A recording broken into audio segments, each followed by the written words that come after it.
Assalamualaikum sobat sekalian, bertemu kembali dengan TMC Blog. Honda baru aja, Astra Honda Motor baru aja merilis facelift dari Honda CBR 250 RR.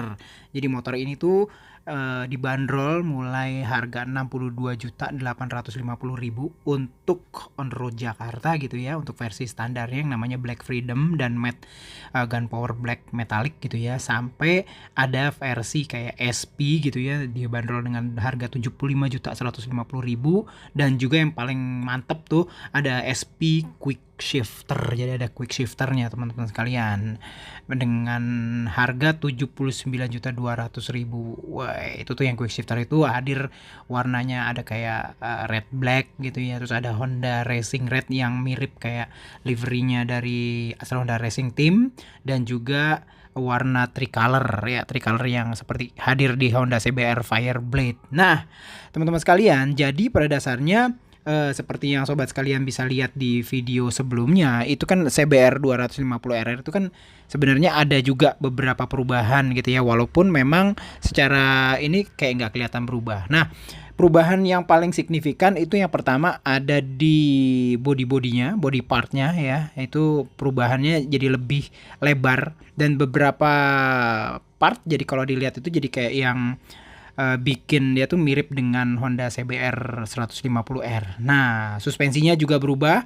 Sekarang pakai SFF BP. Kita akan tanya nanti apakah sama dengan CBR 150, dan juga mesinnya teman-teman sekalian, dengan parameter mesin yang jauh lebih tinggi powernya, power maksimumnya, nambah 1 PS. Nah, saya kepo nih, sebenarnya apa yang diubah di mesin sehingga Honda CBR 250R bisa nambah powernya. Kita akan tanya langsung nanti ke Pak Endro Sutarno. Nah, teman-teman sekalian, kebetulan banget nih ya, saya kedatangan Pak Endro Sutarno ya, dari divisi TSD ya, Technical Service Division ya Pak Endro ya. Astra Honda Motor. Nah, saya ingin tanya Pak Endro, langsung aja. Ini motor CBR 250RR ini kan menghadapi kayak perubahan update dari engine, di mana powernya naik. Apa aja yang dilakukan sama AHM sehingga dia tuh bisa benar-benar naik? Ya. Boleh. Yang pertama di bagian head. Ya, di silinder head ini akan berubah untuk menaikkan perbandingan kompresi, rasio kompresinya yang awalnya di 12,1 sekarang menjadi 12,5 banding 1. Seperti itu. Apa yang diubah? Yang dirubah di bagian permukaan silinder, ya, di permukaan silinder yang bagian bawah, di bagian ruang bakar. Kemudian ya, di bagian camnya, cam in, cam shaft, di bagian innya, ininya profilnya Pak. Profilnya berubah. Jadi sudut buka dan tutupnya di bagian cam in itu juga ada perubahan. Kemudian liftnya juga ada perubahan. Liftnya lebih lebar sehingga bukan klepnya lebih besar. Yang ketiga masih di bagian silinder head, itu di bagian intake potnya. Intake potnya diameternya dibesarin sedikit. Pemasukan bahan bakar dan udara masuk ke ruang bakar, itu jalurnya, intake-nya, jalurnya itu dibesarkan, diameter dibesarkan supaya volumetric efisiensi bahan bakar dan udara itu masuk ke dalam silinder itu akan lebih baik. Kemudian ada perubahan lagi di bagian ring piston.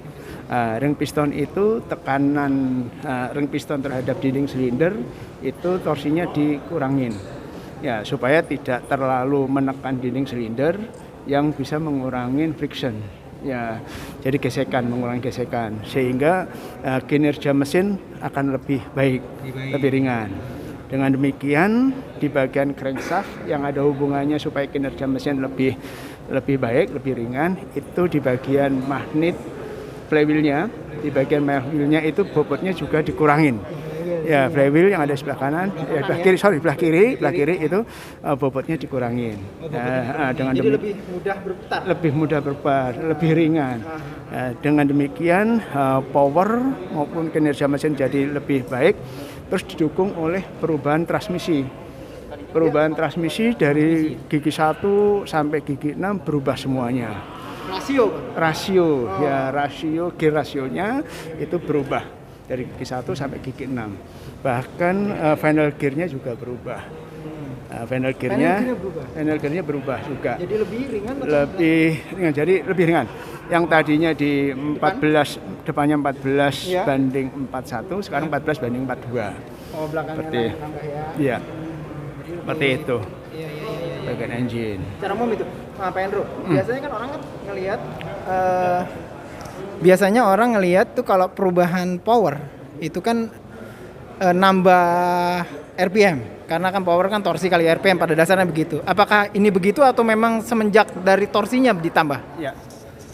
Jadi untuk RPM-nya sih masih tetap. Yang dibuat powernya naik itu tadi perubahan rasio kompresi dan volumetric efisiensi. Ya, itu. Begitu banyak ya, Pak Hendro? Ya, Oke. Ya. seperti itu. Oke, terima kasih Pak Hendro untuk penjelasannya. Mudah-mudahan ini semakin baik ya di track dan terutama pada saat di balapan mungkin ya, dan juga secara umum untuk harian juga ya Pak ya. Ada sudut pandang seperti itu ya Pak. Jadi untuk hariannya pun akan lebih nyaman karena udah didukung oleh beberapa fitur. Di antaranya ada tambahan fiturnya, ada perubahan di convoke-nya yang menggunakan yang SFFBP ya piston. Kemudian Ya, boleh. Ini kan kalau kita ngomongin SFFBP Pak, secara umum kan ada CBR 150 sebelumnya. Apakah sama Pak secara parameter suspensi? ya sebenarnya untuk prinsip kerjanya sama dengan yang digunakan di CBR 150. Cuma untuk speknya, karakternya disesuaikan dengan tipe motornya ini masing-masing. Seperti itu. Jadi artinya mungkin ada perubahan di Ada perubahan di bagian depan ini pasti akan berubah. Kemudian spring dalamnya akan berubah. Jalur-jalur olirnya kekuatannya akan berubah. karena piston Seperti ya, itu. karena big piston ya Pak. ya. Betul. Secara ini Pak, secara elektronik. Kan tadi kan gigi rasio kan berubah. Ya Pak ya. Apakah elektronik yang ada hubungannya mungkin dengan power mode atau kayak gimana, ada setup nggak dia? Jadi sebenarnya kalau yang power mode-nya masih tetap sama, cuma ada perubahannya adalah di setting ECU-nya. Ya, seperti itu. Benar ya Pak? Disesuaikan. Karena untuk menyamakan dari perubahan tadi ya, gigi rasio gitu ya. Betul. Kalian penjelasan dari Pak Hendro Sutarno mengenai hal-hal teknis yang berubah di perubahan di engine di CBR Ya. 250 RR yang baru. Terima kasih Pak Hendro. Sama-sama.